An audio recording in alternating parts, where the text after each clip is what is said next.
La fratellanza universale è ed è stata Universal fraternity is and has been one of humankind's deepest aspirations and has been present in many great souls. Martin Luther King Jr. proclaimed, "I have a dream that one day people will come to see that they are made to live together as brothers and sisters, e che la fratellanza and that brotherhood will be the first order of business on every legislative agenda." Il Mahatma Gandhi, a proposito di sé, affermava And Mahatma Gandhi said of himself, "My mission is not merely the brotherhood of Indian humanity, but through achieving India's freedom, I hope to achieve and progress the mission of the brotherhood of all men." La fratellanza universale Universal fraternity has also been the aim of people whose motives were not inspired by religion. il progetto stesso della The motto of the French Revolution was liberty, equality, fraternity. ma se poi numerosi But although many countries have formed democratic governments and have been able to establish, at least in part, freedom and equality, they have not yet achieved fraternity, which is more talked about than lived. chi invece ha proclamato la The fratellanza person who proclaimed universal fraternity and showed us how to bring it about was Jesus.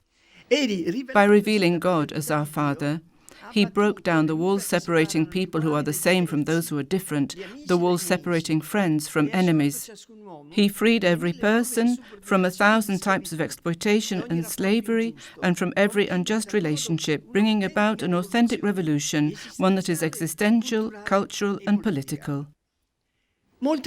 Many currents of spirituality down through the centuries have sought to carry out this revolution. A truly brotherly and sisterly life became, for example, the bold and tenacious dream of St. Francis of Assisi and his first companions.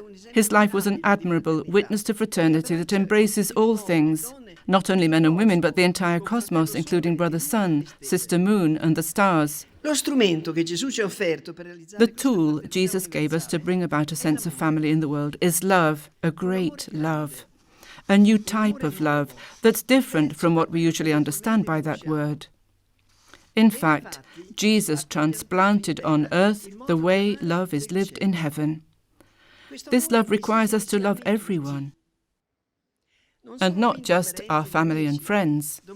It asks us to love people we like and those we don't, to love our fellow citizens and foreigners, Europeans and immigrants, people from our own church and those of other churches, people of our own faith and those of other religions.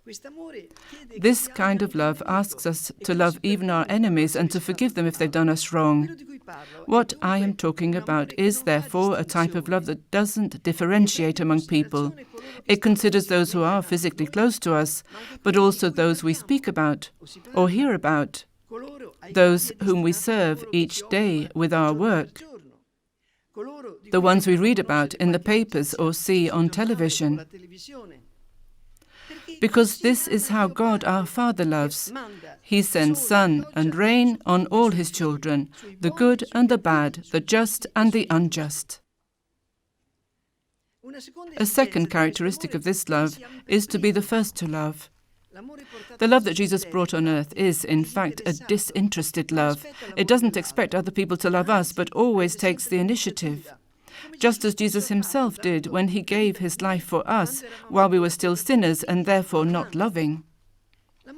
The love that Jesus brought on earth is not platonic, sentimental love or just words. It's a concrete love that calls for action. This is possible if we make ourselves all things to all people, to be sick with the sick, happy with those who are happy, and be worried, insecure, hungry, or poor with others. By feeling what they feel, we then do something for them. When this love is lived by more than one person, it becomes reciprocal. This is what Jesus emphasized the most. He said, "Love one another as I have loved you." This is the commandment he called his own and new. It's not only individuals who are called to live reciprocal love, but also entire groups, movements, cities, regions, and states.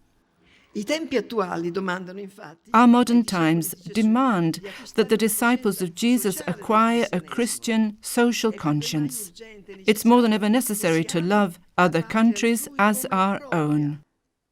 This love that reaches perfection when it is mutual reveals the true power of Christianity, because it brings about the very presence of Jesus among us here on earth.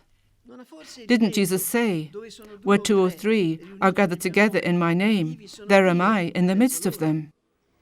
Isn't this promise a guarantee that fraternity can become a reality? If He, our brother par excellence, is with us, how can we not feel that we are brothers and sisters to one another? May the Holy Spirit help us all to form in the world, wherever we are, zones of universal fraternity that grow and grow by living the love that Jesus brought down from heaven.